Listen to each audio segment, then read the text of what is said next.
The story of Afghanistan is in so many ways a very tragic one. It is a nation that has suffered invasion, external pressure and internal upheaval since before the time of Alexander the Great. Its people have endured more than their share of hardships. In fact, for many Afghans, all that has changed in the last 1,000 years are the weapons which have been used against so many of them.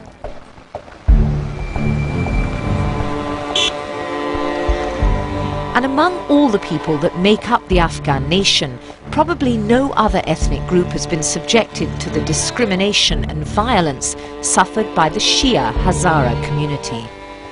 They have been deprived of their traditional lands, they've been massacred, sold as slaves, and been denied access to the same services and opportunities available to the majority of the population. There is much about the history of Afghanistan, and in particular the history and identity of the Hazara, that remains unrevealed and unknown to this day. This is the story of their journey across the centuries.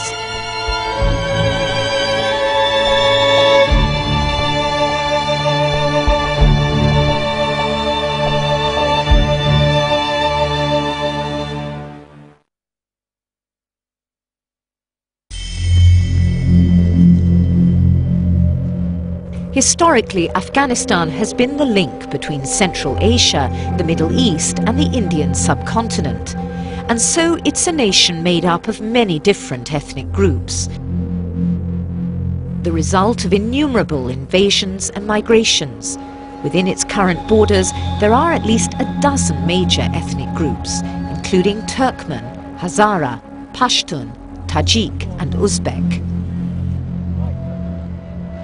The Pashtun nationality has always been the most dominant, and the royal families of the country were always Pashtun. Today, they represent about 50% of the total population.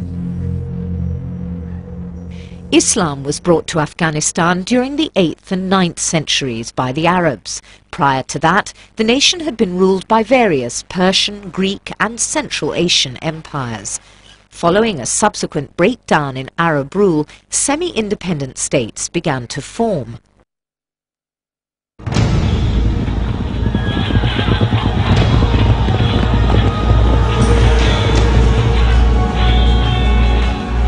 The Mongolian invasions of the 13th century came as massive black clouds driven by divine winds over a desolate landscape.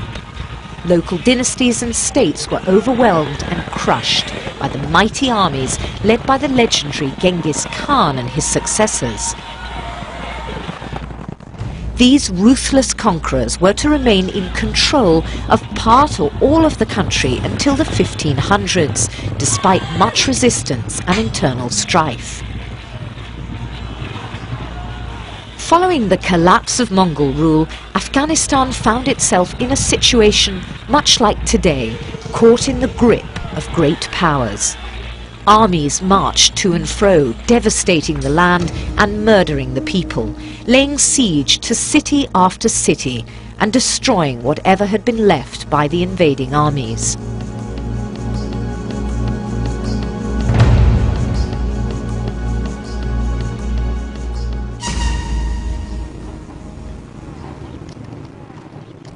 It was not until 1747 that Afghanistan was able to free itself.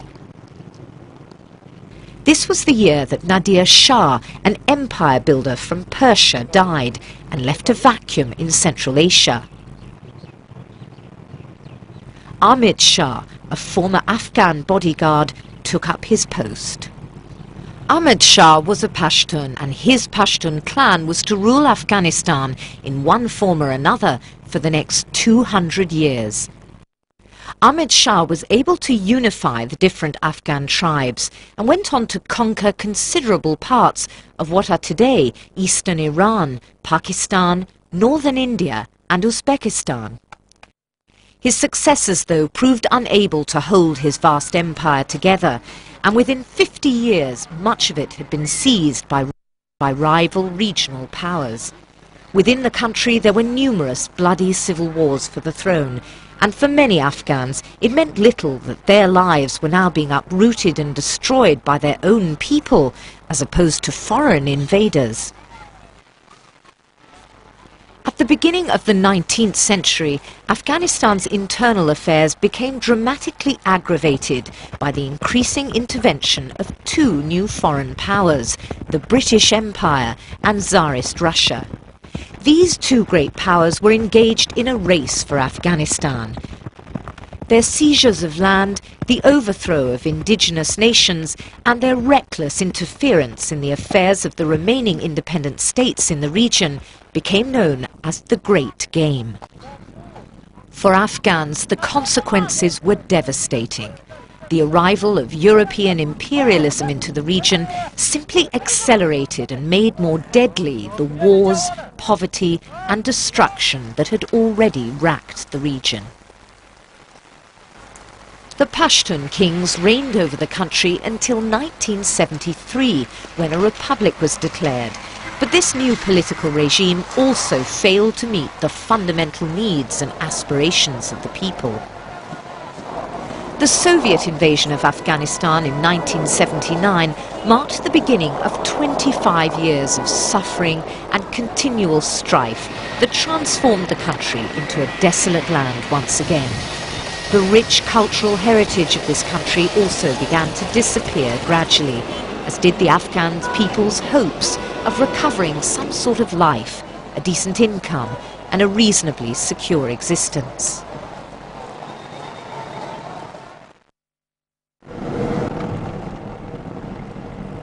These are the mountainous central highlands of Afghanistan, the Hazara Jat, or the land of the Hazara.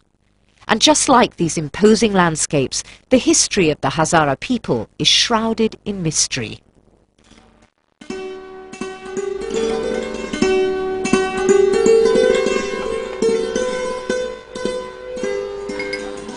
The Hazara's gentle Mongolian features set them apart from other Afghans. They speak an archaic form of Persian, with words borrowed from Mongol and Turkish. According to popular belief, the Hazara are descendants of the Mongol hordes that invaded this region in the 13th century. It's thought that when Genghis Khan retreated from the lands of the ancient Bactria, he left behind 1,000 of his men in the mountains of the Hazara Jat. These people later came to be known as Hazara, in reference to the Persian word Hezar, which means 1,000. But there has been much debate in academic circles about this legend. تا آنجا که تاریخ گواه میته هزارها دست کم پیش از 2000 سال به این طرف، شاید 2500 سال به این طرف دمیجا ناگزین بودن و به اندازه هر قوم دیگه و هر ملیت دیگه حق دارن و میتونن سوابق خود نشان بدن و مدعی شدن که به هر حال از ساکنان اصلی از این سرزمین هستن. اما این که از کجا آمدن در این رابطه فرضیه های زیادی وجود دارن، نه فقط در مورد هزارها بلکه در مورد سایر اقوام هم هست، در مورد پشتون هم هست، در مورد تاجیک هم هست، در مورد ازبک. اینا به هر حال متاسفانه پاری از نجات پرستا این افسانه را دامن زدن، ترویج کردن که هزارها خیلی متأخر هستن. The early inhabitants of these regions were Buddhists, but when Ali, the Prophet Muhammad's cousin and son-in-law, arrived here with his companions, some Hazara tribes converted to Shia Islam during their stay and over a long period of time after him. In those days, being a Shiite simply meant declaring allegiance to Ali and his family, but over the centuries the various Muslim communities and clans became more radicalized as they began stressing the importance of tradition and identity in order to underline the differences between Shia and Sunni Islam, which has always been the dominant force in the Islamic world.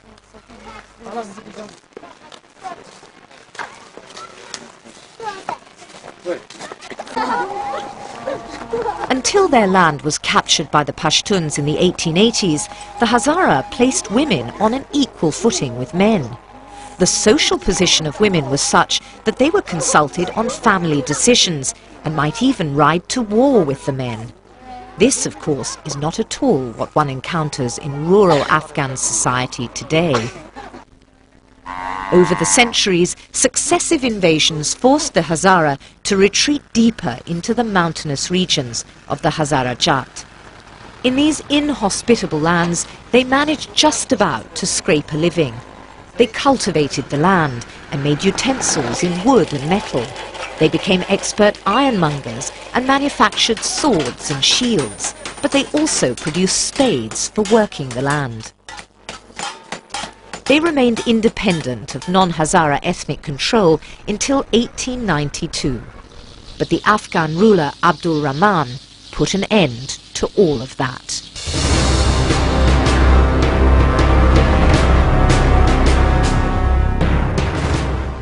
Abdul Rahman came to power in 1880 as the Emir of Kabul. Initially, his pressure against the Hazara was political and financial, but in the face of their resistance, he resorted to oppression and violence, and this led to uprisings by the local populations.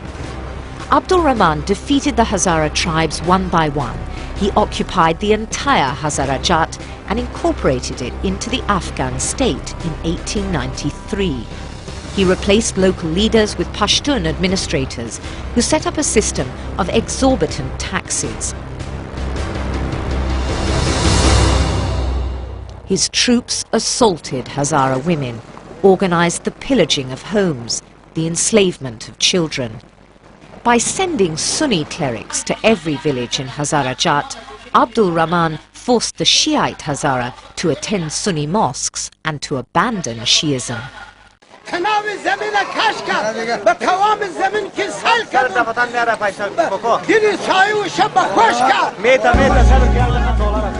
Hazara resistance to Abdul Rahman's integration was ruthlessly crushed, and an edict was issued granting rights over the fertile pasture lands in the region to Pashtun nomad tribes, the Kochis, who had helped the Emir to conquer the area. For 90 years the Kochis exercised these rights. When they themselves became landlords, they built the mud fortresses now in ruins that still dot the Hazara Jat countryside. Meanwhile, Abdul Rahman partitioned their lands into 3 provinces to destroy the Hazara's sense of unity and independence. He described the Shiites as infidels. This is a translation of a letter he addressed to Sunni clerics and preachers in 1892. Let it be known to all respectable mullahs and preachers authorized to say prayers in mosques that the infidels, namely the Shiites, are also living in Afghanistan. At the instigation of those devils, their imams, they've thought it fit to abuse the caliphs.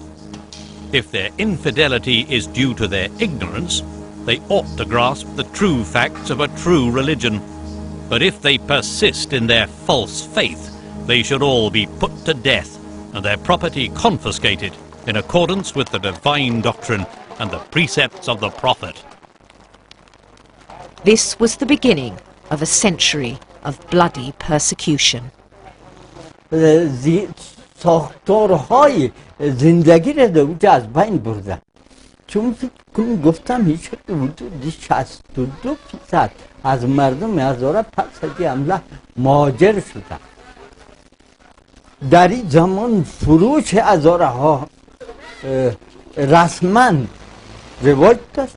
دولت از فروش برده های هزاره مالیه میگیرد و این خودش موجب این شد که تعداد مهاجرت کنند که اگر برگشتن هم برگشتن اما یا دوباره مجبور شدن زندگی رو و حتی تاریخ خود از نو آغاز کنند.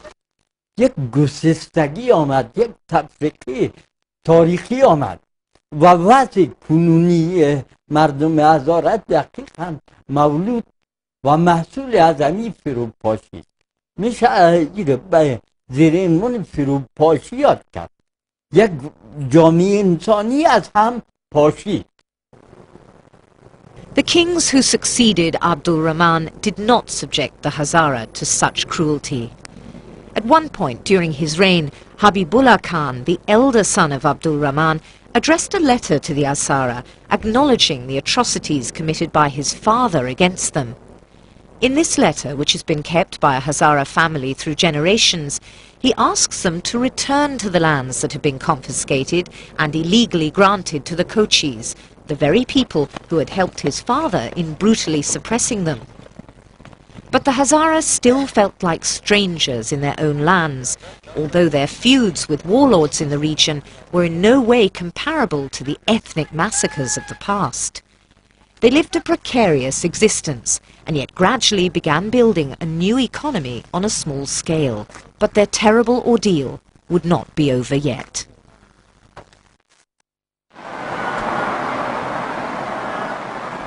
(1994). The country is ruled by warring Mujahideen factions, squabbling over the pitiful remains of a country they themselves freed from 10 years of Soviet occupation. It was at about this time that the world first became aware of the Taliban, when they were appointed by Islamabad to protect a convoy trying to open up a trade route between Pakistan and Central Asia. They proved effective bodyguards, driving off other Mujahideen groups who attacked and looted the convoy. They went on to take the city of Kandahar, beginning a remarkable advance that led to their capture of the capital, Kabul, in September 1996. Many Afghans, weary of conflict and anarchy, were relieved to see corrupt and often brutal warlords replaced by the devout Taliban, who had some success in eliminating corruption, restoring peace and allowing trade to resume.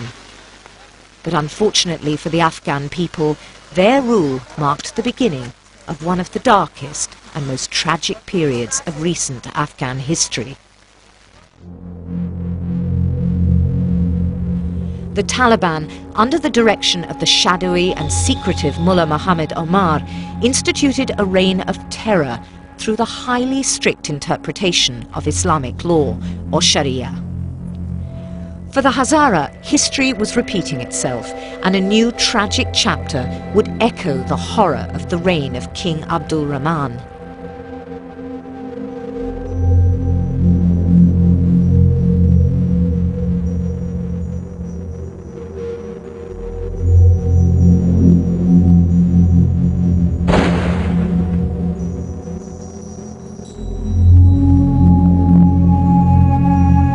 In a religious edict, which word for word is practically the same as the fatwa issued by Abdul Rahman, the Taliban authorities issued their instructions. Shias are infidels. There is no doubt in their infidelity. Boycotting Shias is the duty of every devotee of the Prophet. We demand that Shias should be declared a non-Muslim minority on the basis of their infidel beliefs, and their entry into Mecca and Medina should be banned. After having been forced out of their lands, the Hazara sought refuge in the rugged mountainous areas of northern Afghanistan. There they hoped to find land that would allow them to live a peaceful existence and to practice their religious faith freely. Mazar-e-Sharif, the capital of Balkh province, owes its name to the mausoleum in which Imam Ali, the Prophet Muhammad's cousin, is supposedly buried. According to popular belief, a 12th century local mullah had a dream in which Ali was secretly buried in a locality near the ancient city of Balkh. After some investigations, the then Sultan ordered a mosque to be built on the designated spot, but this was later destroyed. Today, the mausoleum remains an inevitable place of pilgrimage for all Muslims, Shia and Sunni. Even at the height of fighting between rival Mujahideen factions, when the whole country was torn apart, Mazar-e-Sharif remained an island of peace for the Hazara, the Tajiks and the Uzbeks who lived there.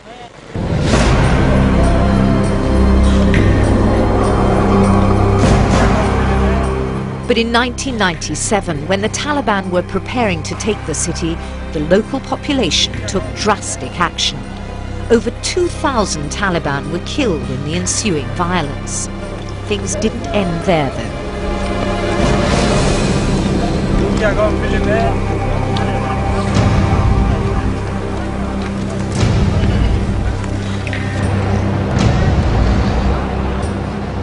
The Taliban wanted revenge.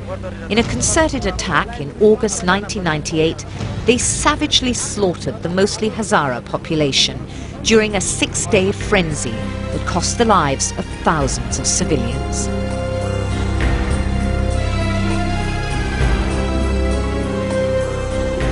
اونا که آمده یک تعداد مردم اینا را راه داد، چاپاچارسون راه داد، منطقه مزار یک دم گرفت لغت کرد آمد که آمد آنه چیزی که وی که پای داشت رفت دکو بالا شد، وی که بی پای بود غریب بیچاره بود، اینجا که مانو گرفت از یخنش گرفت کشتی، یک تعدادش برد بندی کرد و یک تعداد دیگه‌اش برد این قندار بود. 3 سال پادشاهی کرد دیگه، تمام این منطقه را گرفت یک دم. مذهبش میگفت مذهب دیگه به غیر از سنی شیعه باید نباشه در این منطقه، کلگی یک مذهب باشه. این مقصدش هم میگه. ما در دکان بودیم، آمد ما را زمین یخنیم گرفت کش کرد، ما را پرساند که از آرسیم، ما را پایین کشید، سری داکسان بالا کرد، با یک دوسیه چند خنداق هم زدک، ما را موبس بود تا موبس این دمیج موبس بود تا نماز دیگر موبس بدیم، بعد نماز دیگر ما را در کانتینر قبا کرد، در شبرغان بردک. ما را میگفتن شما حزب افغانی نیستیم، ما به خاطر که صاحب خانه را بیرونی آمده کشیده نمیدن ایستادگی میکردیم که نمیدونیم این خانه از ماست، ما افغانی هستیم و تا یک نفر هم از افغانی هستیم ایستادگی میکردیم. به این خاطر چند دفعه قبلا که آمدیم میگفتن 10,000 نفر کشته شده، خب معلوم نیست 10,000 بود یا کم بود، مقصد کلا کشته شدن، تعداد کمش فرار کردن. به این خاطر می بغضشان زیاد بودن، به این خاطر با ما بدرفتاری میکردن. Other than the massacres they carried out, the Taliban also obliterated everything that made up the identity of the Hazara. Among other symbols, they destroyed the mausoleum built in the memory of Abdul Ali Mazari. This political figure was considered by the Hazara as their spiritual father. He founded the Hizb el-Wadat, or Unity Party, and was the first political leader to speak up for and on behalf of a unified Hazara and Shiite political party, putting their case to the UN and the international community. Mazari's faithful secretary and bodyguard, who was also killed, is buried alongside him. The Hazara have begun to rebuild what the Taliban took away from them, but the way they live today and their current poverty bear the scars of past violence and testify to their sacrifices. Using religious heresy as a pretext, the Taliban brutally punished all those they called parasites, foreigners in their own lands. They spared no one. They showed no pity, not even towards the most vulnerable and the weakest. Yet, as often happens throughout history, there were a courageous few who dared. Among them, this young woman. The memories of those terrible times are still very much alive. بعد از ظهر بود و من خانه بودم همراه خواهرها و برادرای کوچکتر از خود. پدرم برادرایم در شهر بودن، مصروف کار خود. سر صدا بلند شد. فهمیدیم که وضعیت به هم خورده. باید هر که در گوشی از خود بگیره وقتی از اینکه احتمال راکت و موشک چیزی بود. من خواهر و برادرای کوچک در زیر زمینی بردم. خودم دم در کوچه منتظر بودم تا برادرم یا پدرم بیاین. یک حالت نارامی به من دست داد. وقتی دروازه کوچه را باز کردم دیدم تعداد زیاد از مردم، اکثریتش از ملیت هزاره، از منطقه شمال طرف ما به نام نور خدا ناحیه نهم شهر مزار است برآمده بودن. اطفال، زنان، پیر، جوان، کسی در دستش دوشک، بالشت، کسی در دستش خوراک کباب طرف شهر می آمدن. می گفتن ما روزی شریف میریم، زیارت حضرت علی میریم، اونجا می خوایم تر از اینجا اونجا باش. در بین از این مردم ما دو طفل کوچک دیدم، دو پسر بچه که سن یکش 4 سال بود، سن دیگهشون 7 تا 8 سال. این دو تا طفل خرد گریه میکرد. این مردمی که همراهش بود یکی از خانمایی که چادری داشت صدا میکرد خاله. فکر کردم شاید مادرش خواهرش کسی باشه. برش دشنام داد، گفت از ما دور شو. نمیخواستی طفل همراهش بره. متاثر شدم چون طفل خرده بود، کودک بود، نیازمندی داشت، ضرورتش بود که امون لحظه کسی باید رو حمایه میکرد.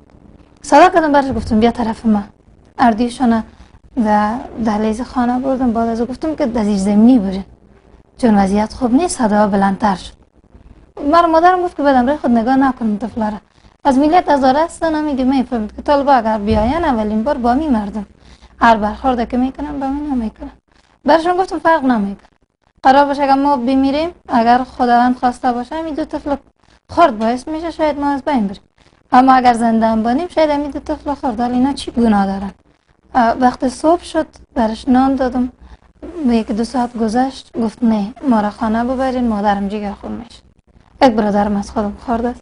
هر دو طفل گرفت همراه خود برد تا یک فاصله برده بودش تا نزدیک خانه. بعد از دیگه ندانستم بچه ها کجا شدن، مادرشان آمد یا نامد ندانستم. اما مثل یک خاطره همیشه در زندگی من به یاد مانده و راستی بسیار زیاد تاثیرم کرد.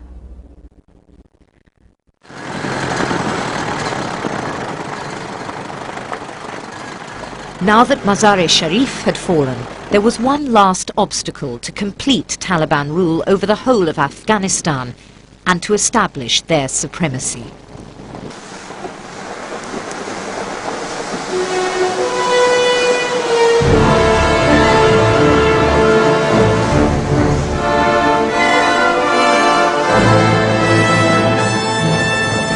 In the rugged mountains of Hazarajat, each passing season brings hardship for the villagers who live here. The endless succession of high mountain peaks obscures the possibility of more welcoming lands beyond.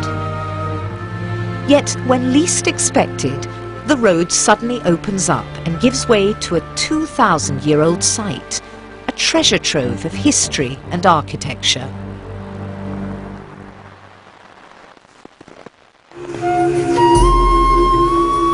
Bamiyan. Situated on the ancient Silk Route, it was an important crossroads between East and West, where all the trade between China and the Middle East passed. This town is the cultural centre of the Hazara. It was the site of several Buddhist and Hindu monasteries and a thriving centre for religion, philosophy and art. Monks at the monasteries lived as hermits in small caves carved into the side of the Bamiyan cliffs.